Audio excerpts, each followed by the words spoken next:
Ceci est un livre audio autogénéré par Google.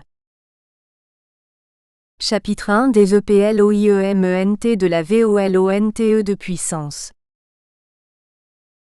1 DEFINITIONS. 1.1 La volonté de puissance, c'est la disposition des organismes vivants de tendre vers l'accomplissement absolu de leur possible, celle d'évoluer pour s'adapter, de croître et de proliférer, de conquérir le plus vaste domaine de l'étang. Toutes les espèces, animales et végétales, sont dotées pour exister, survivre et se reproduire, des moyens de défense et d'appropriation de leur subsistance. Cette volonté de puissance par laquelle la vie existe, se maintient et prolifère, est incarnée au plus haut degré dans l'esprit de l'homme. Son intelligence technicienne lui a permis de dépasser les limites imposées par sa constitution physique et les contraintes de sa niche écologique. La technique et la science comme moyens de maîtrise ne sont pas superfétatoires, mais relèvent de l'essence propre de l'homme. 1.2 L'histoire de l'humanité est celle de la lutte de notre espèce pour sa survie et son expansion, au moyen de la conquête territoriale et du travail transformateur. L'humanité s'est imposée grâce à son ingéniosité laborieuse, prolongement de cette volonté de puissance à l'œuvre dans l'univers. L'invention du travail est invention de l'humain. L'esprit s'impose et se façonne en détournant à son profit les produits de la nature. Il apparaît au moment où il transforme la pierre en arme et en outil. C'est le même esprit qui tailla le silex qui aujourd'hui procède à la fission de l'atome. 1.3 La nature est donnée à l'homme comme une réserve a priori sans limite, offerte à son investigation. L'histoire de l'homme consiste à dévoiler cette nature, à en comprendre ses lois, à inventorier ses constituants, à les utiliser ou les transformer pour satisfaire ses multiples besoins et ambitions. À partir d'un état de méconnaissance et de dénuement initial, le travail a permis de transférer ce savoir potentiel de la nature vers l'homme. L'homme a reçu la mission d'obéir aux lois de l'évolution en complétant l'œuvre universelle par ses propres créations. Dès l'origine, on constate que l'arraisonnement du monde par la technique constitue la modalité unique d'accession au statut d'espèce distincte. Mais cet arraisonnement n'est pas livré au hasard, et doit suivre un chemin qui nous apparaît rétroactivement logique. La découverte de l'électron ne pouvait s'effectuer antérieurement à celle du feu, le moteur à explosion avant les progrès de la métallurgie, la télévision avant la compréhension des lois de l'électromagnétisme. L'évolution historique est tributaire de la succession des découvertes effectuées par les différentes formations historiques. 1.4 À partir de l'expression de besoins primaires, manger, se loger, se vêtir, se protéger, comprendre, se déplacer, communiquer, l'histoire humaine apparaît comme une entreprise d'extension du champ de satisfaction de ces besoins. On a assisté à l'accroissement des techniques appliquées à l'agriculture, l'élevage intensif, au perfectionnement des méthodes de construction, au développement des moyens militaires pour aboutir à la bombe nucléaire, à l'invention de l'automobile, du chemin de fer et de l'avion pour se déplacer, à la maîtrise de l'électricité et de l'électronique pour communiquer à distance, à l'invention de l'imprimerie pour accroître la diffusion du savoir, etc. À chaque étape de l'histoire, le pouvoir d'un homme, d'un groupe, d'une classe, va dépendre de leur mérite pour cristalliser la volonté de puissance collective afin d'accomplir un moment du devenir de l'espèce et réaliser les possibles de leur temps. Ces possibles potentiels constituent le projet inconscient commandant au devenir de l'espèce humaine.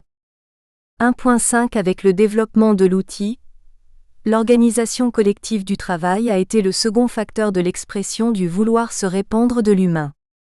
C'est la constitution du groupe qui a donné à la chasse des temps préhistoriques sa véritable efficacité. L'homme n'a pu survivre que par sa dépendance et son intégration au groupe. Un aspect de l'histoire humaine s'explique par l'antagonisme entre l'organisation collective du travail et l'appropriation privative des richesses au profit d'un individu, d'un groupe, d'une classe. Depuis la première bête abattue par l'homme préhistorique s'est posée la question: selon quelles règles doit s'opérer le partage, qui doit avoir la plus grosse part, les meilleurs morceaux? Dans tout groupe s'installe une hiérarchie acceptée, désignée ou subie, qui sera la base d'une élite dirigeante ouverte ou fermée, abusant ou pas de ses privilèges, cherchant à les étendre ou à les préserver. 1.6 La lutte de notre espèce contre l'animal et l'hostilité de la nature se doublent d'une lutte des volontés de puissance entre les hommes. Ce ne furent que combats entre groupes sociaux, tribus, nations, pour la possession de territoires de chasse, de culture, la domination et la mise en esclavage d'un groupe, d'une classe, d'une oligarchie sur les autres hommes. La lutte individuelle pour sa survie s'est toujours doublée de conflits intergroupes pour la possession de nouveaux territoires de chasse, la conquête des terres fertiles, l'appropriation par la guerre du bien de l'autre. La lutte de l'homme pour la maîtrise de la nature a ainsi accompagné le combat intra-humain, dont témoigne l'histoire des guerres et des conflits religieux et sociaux. 1.7 Deux modes principaux de la volonté de puissance coexistent. Celui de l'expansion territoriale et celui de la transformation économique. La période de la conquête territoriale voit la domination de la forme militaire, aristocratie, accompagnée par l'avancée des sciences techniques. À mesure que se raréfient les territoires à conquérir, que croît la population consécutivement au progrès technique, la conquête passe du militaire à l'économique. L'aristocratie d'essence militaire cède le pas à l'entrepreneur capitaliste. La naissance de la société marchande s'explique par une mutation des moyens de l'expansion. La terre n'est plus le lieu principal de la production des richesses. La domination de l'humain d'extensif devient intensive, la science et la technique servent à transformer les étangs en produits pour l'homme, la conquête devient production rationnelle et non plus consommation du disponible, chasse, pêche, cueillette. 2. Origine du LIBERALISME. 2.1 La philosophie libérale transpose sur le plan économique les concepts de la théorie darwinienne de l'évolution. Combat pour la survie, lutte et sélection des espèces, exercice de la volonté de puissance pour croître et proliférer. La nécessité du combat pour la survie a pour traduction l'insécurisation des producteurs, l'instabilité des statuts et situations, la réduction des aides et assistances qui affaiblissent la volonté d'action et de dépassement. La lutte et la sélection des espèces prennent la forme de la concurrence généralisée, de la récompense des plus aptes, la relégation des moins compétents et des plus faibles. La volonté de croître et de proliférer prend la forme du désir de profit, l'expansion de la sphère de l'ego, l'augmentation illimitée de biens et capitaux. Le libéralisme est l'expression philosophique d'un laisser-faire primaire, d'une tendance naturelle à l'œuvre dans l'animalité, ayant permis à l'humanité de parvenir au statut d'espèce dominante. En ce sens, le phénomène libéral ne saurait être le propre d'une classe particulière, mais constitue l'un des modes d'expression de la volonté de puissance à l'œuvre dans la nature. C'est un déterminisme qui agit l'humanité depuis son origine. Il trouve son expression la plus parfaite chez les penseurs anglo-saxons du XVIIIe, qui anticipent les concepts de l'évolution naturelle de Darwin. Sur cette base, il organise l'ensemble des dispositifs réels et imaginaires à des fins de productivité croissante. Le succès du libéralisme réside dans sa capacité à augmenter l'offre de biens par application des principes de l'évolution naturelle. 2.2 La théorie libérale est une construction idéologique adaptée à sa finalité, la maximalisation de la production. L'idéal de l'économie capitaliste, c'est l'expansion, le développement de la production des biens et services, la dépense. Objectivement, la logique du libéralisme pousse à la consommation et à la production illimitée de biens et services. Il ne semble pas y avoir de distorsion entre les moyens et les fins. 2.3 Le libéralisme n'est pas une philosophie au sens de système de valeurs, destiné à répondre aux questionnements fondamentaux de l'homme. Il répond à la question : comment satisfaire avec le maximum d'efficacité aux besoins des individus ? Comment assurer leur survie, leur bien-être matériel ? Comment mettre en place les instruments de la conquête et traduire dans le réel la volonté de puissance de l'espèce humaine ? Le libéralisme est un ensemble de valeurs comportementales adaptées à la finalité, l'expansion économique illimitée. 2.4 Basé sur l'individualisme, la recherche de l'intérêt personnel, le libéralisme doit avoir pour contrepoids une éthique de la justice et de l'intérêt collectif. Le libéralisme pur privé de son contrepoids naturel tend à pousser aux extrêmes sa logique. La modernité ne peut se comprendre hors du jeu politique de balancier entre les valeurs du productivisme libéral et celles de l'éthique, entre principes de concurrence et principes de collaboration, entre le primat de l'individu et celui du commun, entre le laisser-faire du marché et la régulation étatique. 2.5 Le libéralisme débouche sur une vision pessimiste de la nature humaine puisque celle-ci serait mue par l'instinct de survie, le combat des égoïsmes, la recherche du profit personnel. Ces vertus négatives, l'ordre social a pour ambition de les transmuer en bien. L'intérêt général résulterait de la mise en commun des intérêts particuliers. Si chacun recherche individuellement son intérêt propre, le bien commun est automatiquement assuré. La recherche individuelle de son profit représente le plus sûr moyen de pousser chacun à l'effort productif. A. Smith. Ce n'est pas de la bienveillance du boucher, du marchand de biens ou du boulanger que nous attendons notre dîner, mais bien du soin qu'ils apportent à leurs intérêts. Nous ne nous adressons pas à leur humanité, mais à leur égoïsme. Et ce n'est jamais de nos besoins que nous leur parlons, c'est toujours de leur avantage. Richesse des nations L1 CH2. C'est la bonne gestion individuelle qui assure la meilleure allocation possible des richesses. La privatisation est plus rationnelle et efficace dans son principe, car les entreprises sont placées sous le contrôle permanent du marché. 2.6 Le libéralisme n'a pas surgi comme une rupture surprenante en opérant le passage de l'ordre féodal à l'ordre capitaliste. Il constitue l'aboutissement du mouvement de l'humanité accomplissant son destin, à l'intérieur de contraintes matérielles, physiques, biologiques. Le libéralisme industriel consacre l'économique comme mode dominant d'expression de la volonté de puissance. Il succède progressivement à l'ordre militaire caractéristique d'une période d'expansion territoriale et de compétition physique internationale. 3. Extension de la bourgeoisie. 3.1 La montée en puissance de la valeur travail comme lieu de la réalisation individuelle, succédant aux valeurs de l'aristocratie terrienne, l'accroissement de puissance des sciences et techniques comme système explicatif du monde à la place des cosmogonies religieuses, la prise en charge de toutes les sphères de l'humain par ce complexe économico-scientifique, caractérise la nouvelle formation sociale qui tend à se planétariser. Les figures archétypales dominantes de l'entrepreneur, du scientifique, de l'artiste et du salarié vont progressivement remplacer celles de l'aristocrate, du prêtre et du serf.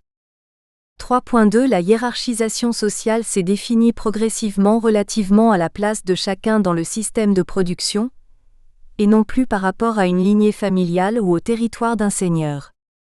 L'apparition du bourgeois, comme figure sociale historique, ne saurait être datée puisqu'intimement liée au commerce, à l'échange et à la fragmentation de l'activité dans la division du travail. C'est une figure potentiellement contenue dès l'origine dans le procès économique de conquête de la planète qui prend place aux côtés du chasseur, du guerrier, du paysan, de l'éleveur, de l'artisan. Il s'insère dans l'acte de commerce qui surgit entre groupes séparés. Il suppose le dépassement de l'économie autarcique, la production de surplus et l'introduction du calcul des valeurs échangées à la place de l'échange gratuit entre membres d'une communauté.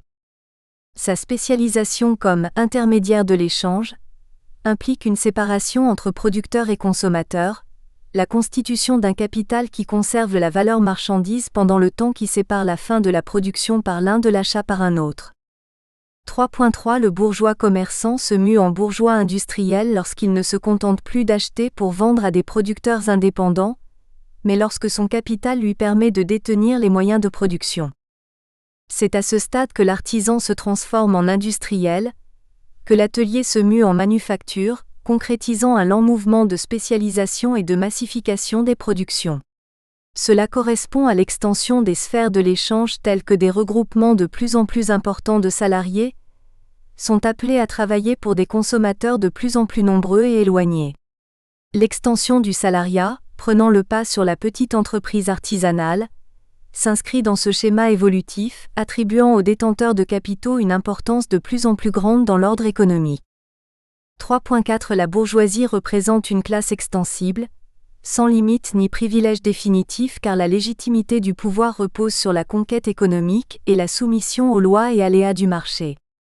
La division statutaire en classes sociales se dilue au XVIIIe siècle qui réservait à des castes, aristocratie, clergé, des privilèges qui reposaient sur une hiérarchie du mérite, la conquête militaire, le pouvoir spirituel, mais également sur la transmission héréditaire du statut social, droit du sang lui-même reposant sur la transmission de la terre.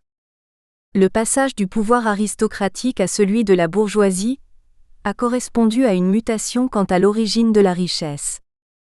En conséquence, le lien du sang, famille, dit paraît comme fondement du pouvoir politique. Puisqu'on obtenait les moyens de sa survie non plus par un lien de vassalité à l'égard du propriétaire de terres alimentaires, mais par la production et l'échange, la matérialité du pouvoir a été transférée du seigneur au marché. 3.5 La bourgeoisie, en tant que classe historique, ne constitue pas une entité homogène et stable.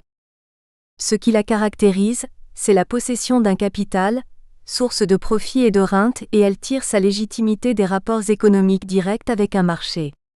Dès lors, le simple artisan, l'agriculteur, les membres des professions libérales participent de l'idéologie libérale. La conscience de classe repose sur le socle matériel de la possession d'un capital fixe mais aussi sur l'adhésion aux valeurs du libéralisme. Sa plus grande efficacité, l'acceptation du risque, de l'incertitude, du combat économique livré sur un marché concurrentiel. De ce rapport direct au marché, il s'ensuit une adhésion aux valeurs de l'idéologie libérale, rapport au profit, à la libre entreprise, à la propriété privée, etc. Ces différents entrepreneurs se distinguent du salarié qui n'est pas confronté directement aux aléas et risques du marché. Cette origine des revenus va déterminer deux types principaux de détermination et deux états sociaux différents, celui des salariés et la vaste catégorie hétérogène de la bourgeoisie économique liée au marché. 3.6 La hiérarchisation sociale, à sa toute première origine, la place de chacun dans le processus économique, doivent être définies relativement à la force brute, l'ingéniosité technique, l'habileté stratégique déployée dans le travail d'appropriation. Consécutivement, la domination de l'un sur l'autre suppose toujours la conquête d'une des bases matérielles du pouvoir par la puissance guerrière. La terre, esclavage, servage ou la possession des moyens de production, salariat. En dernière analyse, le pouvoir de l'un sur l'autre, même s'il implique des éléments d'une extrême complexité psychologique, s'il peut inclure une part de suggestion volontaire, s'il prend des formes parfois de nature spirituelle, repose sur la maîtrise d'un domaine vital de l'étang indispensable à la survie et à l'insertion sociale, terres, capitaux, entreprises, technologies. La domination par le politique doit s'appuyer sur les détenteurs de ce pouvoir économique. 3.7 Il n'y a pas de différence d'essence entre les mérites d'un chef militaire qui s'approprie territoire et richesse, celui d'un maître ou d'un seigneur qui s'approprie le travail de son esclave ou de son serf et celui de l'entrepreneur capitaliste qui prélève la plus-value sur ses salariés. Mais entre salariés eux-mêmes règne une très grande inégalité de salaire, de privilèges, de sécurité d'emploi. L'injustice sociale ne relève pas seulement de l'action volontaire d'une bourgeoisie malfaisante. 4 Extension de la compétition collective. 4.1 La compétition oblige au dépassement de chacun pour survivre sous peine de faillite, de chômage ou de baisse des revenus et salaires. La recherche du profit est une conséquence seconde de la lutte pour accroître les moyens de sa subsistance puis de sa sécurité, et enfin de son confort et abondance. Cette double motivation au travail, crainte plus profit, rend l'entreprise capitaliste efficace à l'inverse de l'idée communiste qui élimine la concurrence, le profit et l'insécurisation des travailleurs. 4.2 L'abolissement du servage, conséquence de l'application des idées démocratiques, a rendu chacun maître et propriétaire de sa force de travail et des produits de celui-ci. Travailleurs et bourgeois furent les bénéficiaires de cette libéralisation, qui ouvrait la voie à la généralisation de la compétition collective.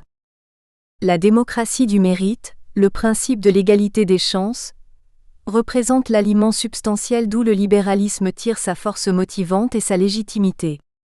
La récompense du plus méritant est le fond idéologique de toute société inspirée par les valeurs de la Révolution française. La toute-puissance de l'idéologie libérale réside dans le culte de l'individu s'auto-constituant, libre de choisir son destin, ne devant sa réussite à personne et pouvant s'élever jusqu'au sommet de l'échelle sociale. Sur cette base, s'est opérée la profonde césure politique des temps modernes opposant les libéraux aux diverses formes de socialisme qui privilégient le rôle du groupe, de l'État et de la solidarité collective sur celui accordé à l'individu.